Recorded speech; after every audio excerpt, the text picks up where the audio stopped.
making these charges against defendant staff? Not defendant at that point, but just call him Mr. Staff.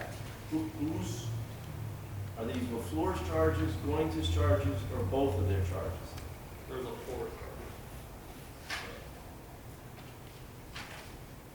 So then what is Mr. Goins' supplemental report?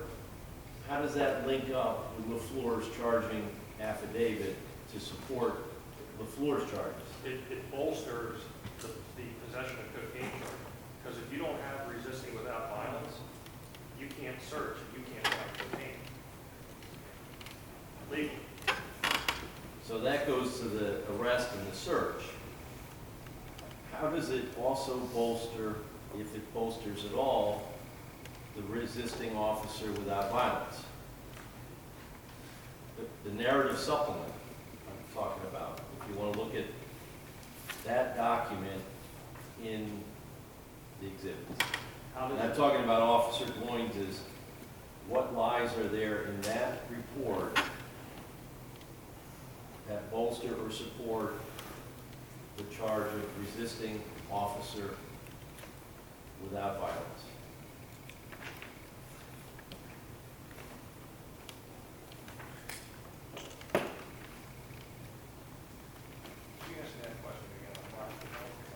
I'm just looking at Officer Goins' report, because these guys, these gentlemen say they filled their reports out separately.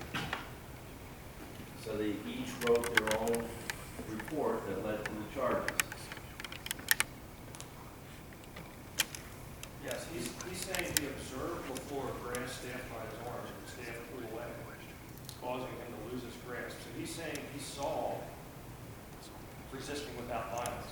That's what Goins is saying. I saw resisting without violence, and then that's why he went into his pockets, because he's claiming now that he searched him incident to a lawful arrest.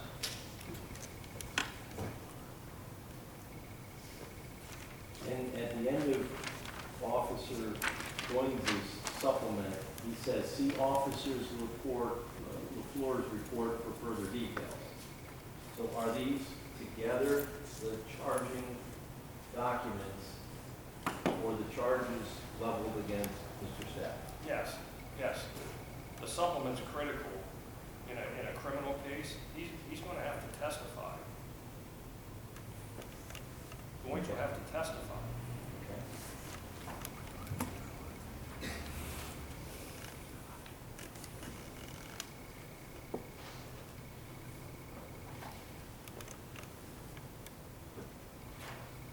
So these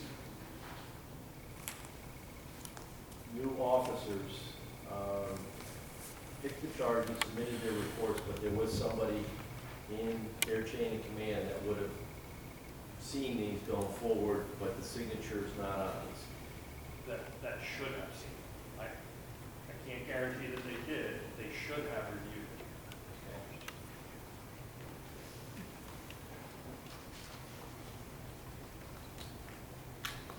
I don't have any other questions. Mr. Wilson or Mr. DeRosiers, if you have any follow-up questions to mine, go ahead.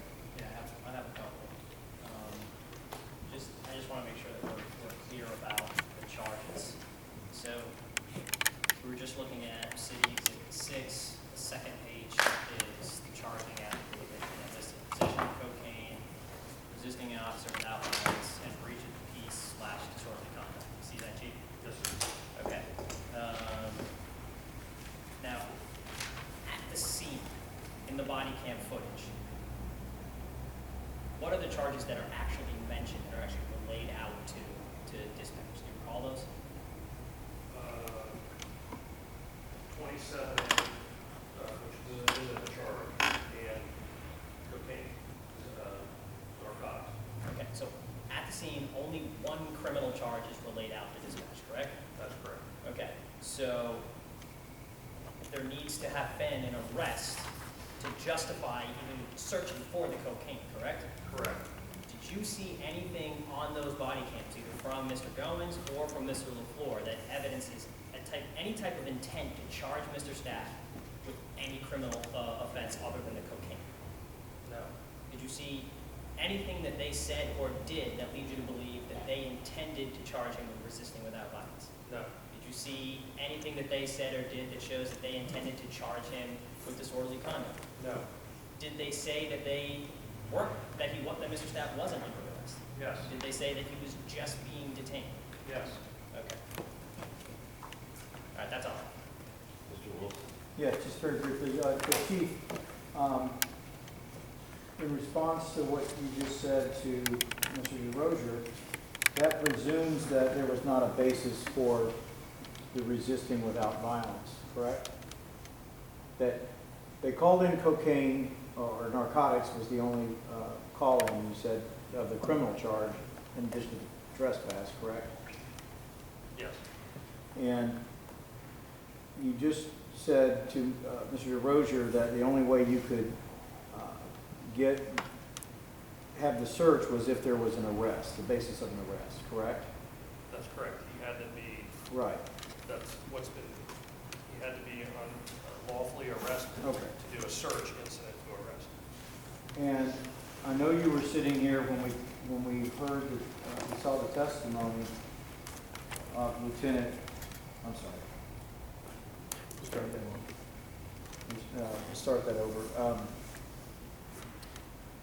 That basis of there not being, or you saying that you didn't think there was a basis of an arrest, presumes that of what Officer Goins said he saw with his own eyes didn't happen, correct? And also their own words. You're not under arrest. You're just being detained. And that And again, along with what he said he saw that he couldn't see. and that again, you said there's nothing that prohibits an officer from saying whatever they need to say to calm a situation, correct? Is that right? Ask me that again. But an officer can say whatever they need to do to help bring about compliance in a situation if they need to, correct? I wouldn't say they could say whatever they wanted to say. They could use whatever trained techniques that they've had, verbal judo, de-escalation techniques, to try to de-escalate a situation, but not anything. Okay, exhibit, and again, I'll just read this in the record. This was Exhibit 7 of the city, page 8 of the interview of Officer LaFleur. He says, but Goins finding the narcotics had nothing to do with me already establishing that I was going to charge him with the resisting. Page 8 of that interview. Behind tab 7, page 8 of the black notebook. Now where is this? Page 8. Near the top of the page. Officer LaFleur, and we went through this previously in this hearing. Last sentence of the second full entry by LaFleur. But Goins finding the narcotics had nothing to do with me already establishing that I was going to charge him with the resisting. You see that, sir? I'm not seeing. Okay. You see a page 8 at the bottom? Yeah. Okay. It starts off with Officer LaFleur, no, at the top of the page. Yes. Go to the second LaFleur, last sentence. But Goins finding the narcotics, do you see that? Yes. I see that. So LaFleur testified under oath that he'd already established that he was going to charge staff with resisting, correct? That's what he said under oath, yet his video, he said the exact opposite. But I'm asking about what he said under oath, correct? That's what he said under oath, that's correct. Okay. And again, to what Alex just asked you, Mr. DeRozier said the only way you could make an arrest and do the search was if you had a lawful arrest. Here you have LaFleur saying in the IA that I was going to arrest him with resisting, correct?